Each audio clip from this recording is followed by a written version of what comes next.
আসসালামু আলাইকুম ওয়া রাহমাতুল্লাহি ওয়া বারাকাতুহু।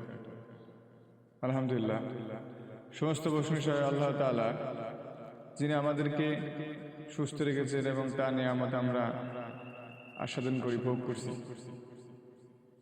তো আমরা গত পাঠে আল্লাহ তাআলার পরিচয় সম্পর্কে সংক্ষিপ্ত আকারে জানতে পারছি।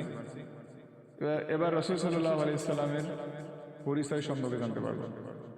রসুল কাহারা, রসুল অর্থ কি? আল্লাহ পাক যুগে যুগে পথভ্রষ্ট মানুষকে হেদায়েতের জন্য সর্বগুণ সম্পূর্ণ নবী ও রসুলগণকে বিশেষ বিশেষ কিতাব সহ পাঠিয়েছেন। তাহারা বিপদগামী মানুষকে আল্লাহর বাণী দ্বারা হেদায়েত করিয়া তাদের মধ্যে শান্তি স্থাপন করিতে চেষ্টা করিয়াছেন। হযরত মুহাম্মদ সাল্লাল্লাহু আলাইহি সাল্লাম সর্বশেষ নবী ও রসুল।